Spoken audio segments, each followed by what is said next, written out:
When you go into a marriage thinking, what's in it for me, it's not going to work.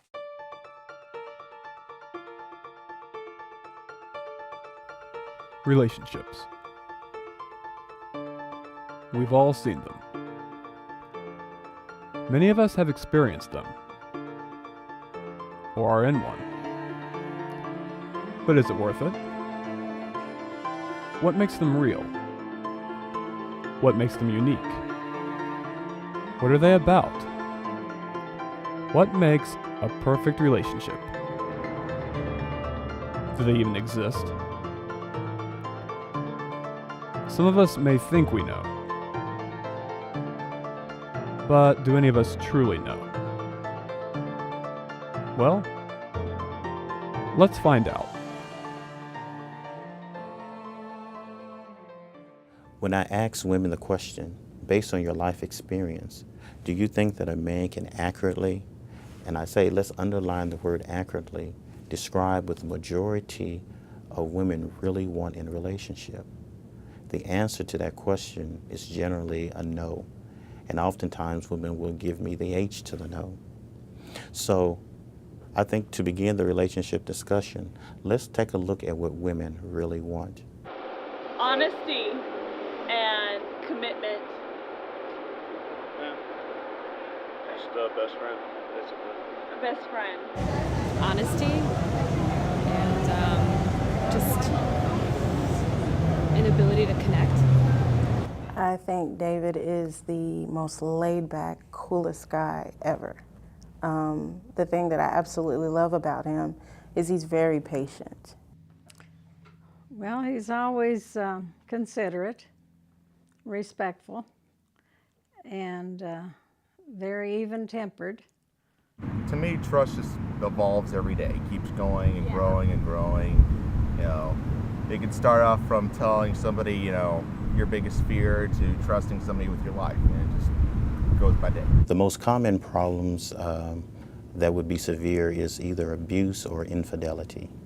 And infidelity is something that's very crushing to a woman.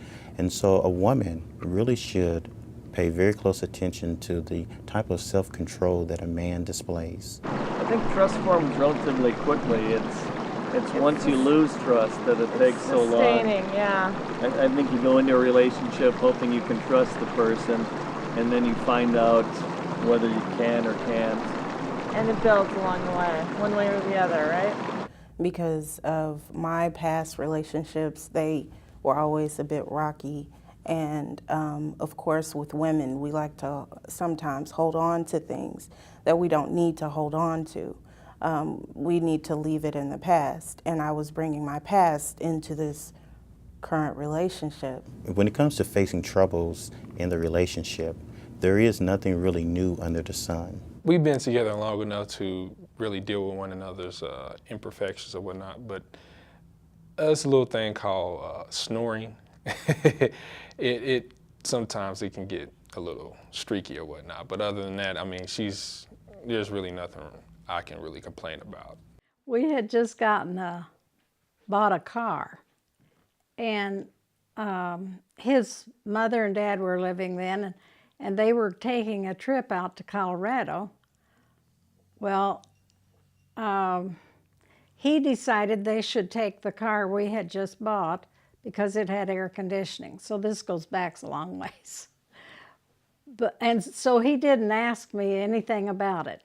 Just said to me, you know, that his parents were coming and they were taking the car. So I felt like that, I felt hurt over that, you know? His size 13 shoe always ending up in the middle of the floor and me not paying attention to it and me tripping over it. It's not just the fact of forgiving a person with the faults, but it's the matter of how we forgive that is going to affect our mates. For example, let me give you an excerpt from the book here.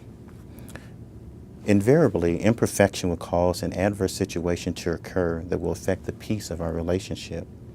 When this happens and you are in error, I face the delicate challenge of readjusting your thinking without condoning your behavior, but that will also result in reconciliation. Well, I think from my standpoint, sex has been a very important part of our relationship. When it comes to sexuality, the question is asked, should sexuality in a marriage be more physical or emotional? I believe that it should be neither. It should be well balanced and not viewed as a compromise.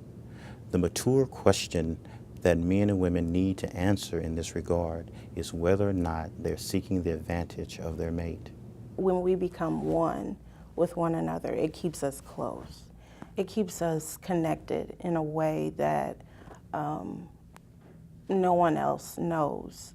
There was a group of young couples who we were a part of and used to meet together quite often. And one of the meetings was with a doctor who we knew, was a gynecologist, I believe, and so he met with about 6 couples of us, and we could ask any question we wanted, and he would then answer to give us some insight as to what his thinking was on it. Well, for me, one of the things which was asked, which was a very private question, which generally you wouldn't ask, but we said, well, you know, what is the average times that you'd probably have intercourse in a married life? And so he answered that and said that from his opinion and from his doctor's perspective, he thought that 3 times a week was about the average for most couples. We can definitely be very affectionate. That helps maintain relationships. It's not the only thing we do, but we like to spend a lot of time with one another. We like to go out on dates. We like to just listen to each other's conversation, always thinking, having one in mind or whatnot. I mean, that's why we have 3 children. So yeah, we can be very affectionate and loving towards one another. That's one of our greatest treasures is our children. They've all 3 just been wonderful children. In fact, people that knew us one lady said to me, "You don't have a clue what it's like to raise kids." And I said, "Really? I've had 3." She said, "Yeah, but your kids are so good. You don't have any problems."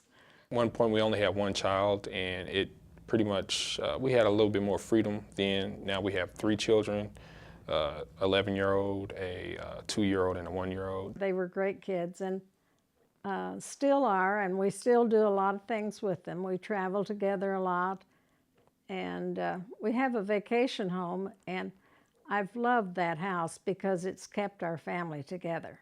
We don't have the creative freedom, freedom like we used to go out and do certain things at almost any given moment. I think, though, a lot of times people don't prepare enough thinking about, you know, what is best for the family and how can I include them still in my life. Family members can be very beneficial and they can be very helpful in many situations.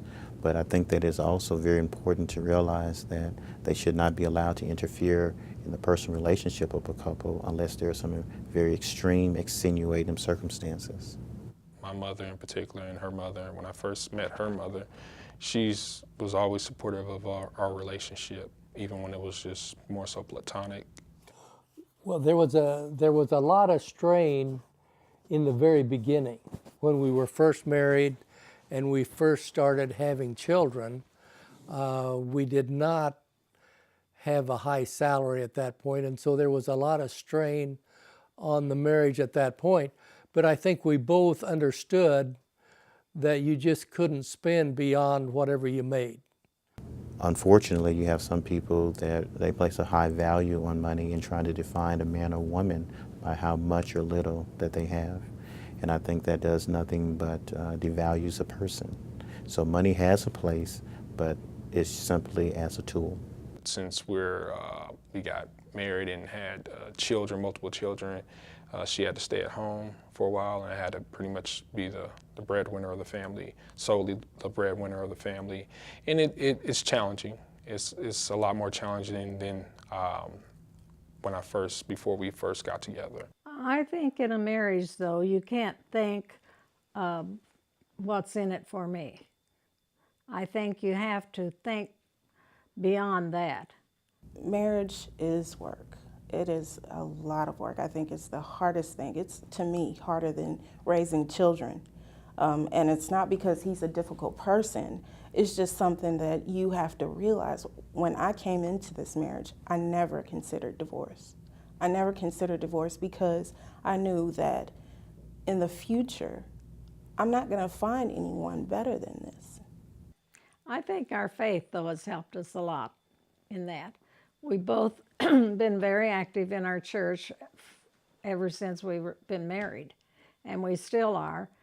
And I think that that gives you some direction in your life, you know, and you're more serious about what you do. I think that Judaism has also helped in the way that we see each other. You know, God has pretty much made out a template of how we are to live our life. And we go by that template as best we can. And it has really helped us understand and have that connection between God and man and woman. The cardinal rule to remember is that we all should treat others the way that we want to be treated. And each person should be able to start with a clean slate. You know, perfect love has no fear, and any breach of principles always represents a threat. I think my advice would be communications is the most significant. You need to be able to discuss everything about your marriage, everything about your own life, willing to talk about all parts of your life and discuss them so that both parties understand the other one. Always be honest. I think the integrity of the marriage depends upon the honesty between the partners. And so I think you have to be 100% honest. I would say that if there is someone that you really care about, you really love, you will do all that you can to make it work.